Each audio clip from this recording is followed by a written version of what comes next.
السلام علیکم ورحمۃ اللہ وبرکاتہ۔ دوستان عزیز، آپ کا میزبان عمران احمد چیمہ آپ کی خدمت میں حاضر ہے۔ دوستان عزیز، سلسلہ ضیاء النبی صلی اللہ علیہ وآلہ وسلم میں ہم اپنے آج کے موضوع کا آغاز کرتے ہیں۔ بسم اللہ الرحمن الرحیم۔ سبحان کے کلمے سے یہ دعویٰ کیا گیا کہ اللہ تعالیٰ ہر عیب، نقص، کمزوری اور بے بسی سے پاک ہے۔ اس کے لیے دلیل کی ضرورت تھی، کیونکہ کوئی دعویٰ دلیل کے بغیر قابل قبول نہیں ہوا کرتا۔ بطور دلیل ارشاد فرمایا الذی اسریٰ بعبدہ، کیونکہ اللہ تعالیٰ وہ ہے جس نے اپنے محبوب بندے کو رات کے تھوڑے سے حصے میں اتنا طویل سفر طے کرایا اور اپنی قدرت کی بڑی بڑی نشانیاں اور آیات بینات دکھائیں۔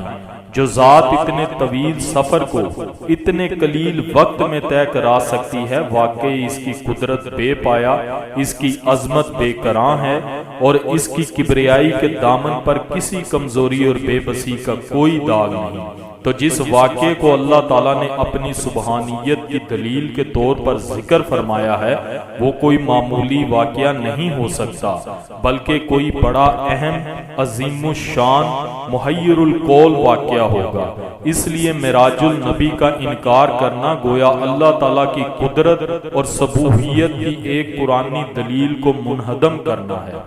کونسٹانس جورجیو، سابق وزیر خارجہ رومانیہ نے اپنی سیرت کے موضوع پر ایک کتاب لکھی، جس کا عربی ترجمہ حلب یونیورسٹی کے پروفیسر ڈاکٹر محمد التونجی نے کیا، جو نظریات فی جدید سیرت الرسول اللہ کے عنوان سے بیروت میں شائع ہوا۔ اس میں وزیر موصوف نے معراج کا ذکر کرتے ہوئے لکھا ہے، اس واقعے پر علوم طبیعیات کی روح سے دو اعتراضات وارد ہوتے ہیں۔ پہلا اعتراض رفتار کی صورت کے متعلق ہے، دوسرا یہ کہ کیا جسم خاکی کے لیے ممکن ہے کہ فضا میں روشنی کی رفتار سے بھی تیز تر پرواز کر سکے۔ معراج کی روایات سے ثابت ہوتا ہے کہ حضور صلی اللہ علیہ وآلہ وسلم کائنات کے افق اعلیٰ تک تشریف لے گئے، پھر واپس بھی تشریف لے آئے۔ حالانکہ آئنسٹائن مشہور عالم سائنسدان اور ریاضی دان کے نزدیک کائنات کے دائرہ کے قطر کے ایک کونے سے دوسرے کونے تک اگر روشنی سفر کرے تو اس کو یہ مسافت طے کرنے کے لیے 3000 ملین نوری سالوں کا عرصہ درکار ہے، جبکہ روشنی کی اپنی رفتار 3 لاکھ میٹر فی سیکنڈ ہے، جسے ہندسوں میں یوں لکھا جائے گا 10 لاکھ ضرب 3000 یعنی 3 ارب نوری سال۔ وزیر موصوف لکھتا ہے کہ اگرچہ علم طبیعیات کے نزدیک یہ امر ممکن نہیں کہ اتنی مسافت رات کے ایک قلیل حصے میں طے ہوئی ہو، لیکن مذہبی نقطہ نظر سے ہمیں اس پر اعتراض کا کوئی حق نہیں کہ ہم عیسائی بھی بہت سی ایسی چیزوں کو اپنے مذہبی عقائد میں شمار کرتے ہیں اور ان کی صداقت پر ایمان رکھتے ہیں۔ اس لیے ہمیں مسلمانوں پر اعتراض کرنے کا کوئی حق نہیں، اگرچہ انہوں نے ان عقائد کا ذکر نہیں کیا جن پر عیسائی کا ایمان لانا ضروری ہے، حالانکہ وہ علم طبی کی روح سے ناممکن ہیں۔ لیکن میں انجیل کے حوالے سے ایک واقعے کا تذکرہ ضروری سمجھتا ہوں۔ سب عیسائیوں کا یہ عقیدہ ہے کہ حضرت مسیح علیہ السلام کو آسمان کی طرف اٹھا لیا گیا۔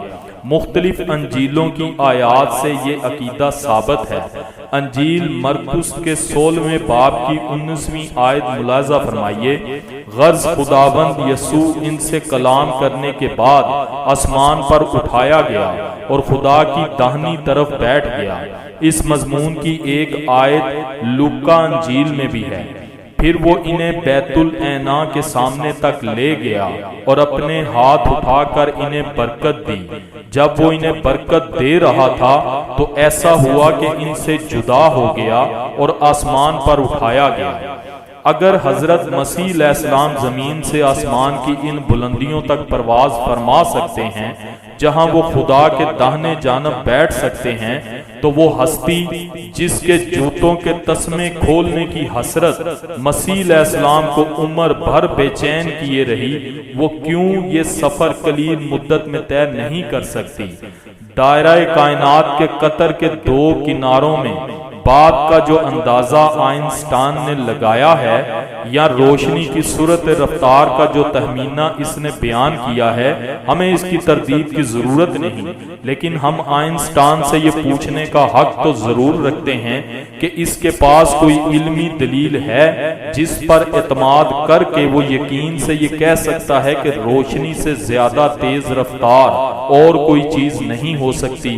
ہو سکتا ہے کہ کوئی اور چیز ہو جو روشنی سے کئی گنا زیادہ تیز رفتار ہو، یا روشنی کی طبعی رفتار تو 3 لاکھ کلومیٹر فی سیکنڈ ہو، لیکن کیا یہ ممکن نہیں کہ کسی اور قوت سے اس کی تیز رفتاری میں مزید اضافہ کیا جا سکتا ہو؟ جب یہ سب امکانات موجود ہیں اور کسی سائنسدان نے ان کا انکار نہیں کیا، تو پھر جن کا یہ عقیدہ ہو کہ اس عبد کامل نے خود سیر کرنے کا دعویٰ نہیں کیا بلکہ کہا تو یہ کہا کہ سبحان الذی اسری بعبدہ، ہر عیب سے پاک ہے وہ ذات جس نے سیر کرائی اپنے بندے کو رات کے قلیل حصے میں، تو اس امر پر کیا اعتراض ہو سکتا ہے؟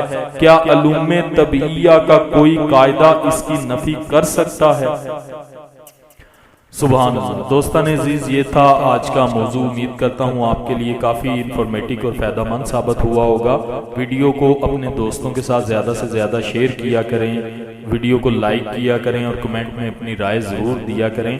جو دوست چینل پہ نئے ہیں ان سے گزارش ہے کہ وہ چینل کو سبسکرائب کریں تاکہ ہماری ہر ویڈیو آپ کو سب سے پہلے موصول ہوتی رہے۔ اسی کے ساتھ اپنے میزبان عمران احمد چیمہ کو کل تک کے لیے اجازت دیجیے گا۔ اپنا بہت سارا خیال رکھیے گا، دعاؤں میں یاد رکھیے گا۔ اللہ حافظ و ناصر۔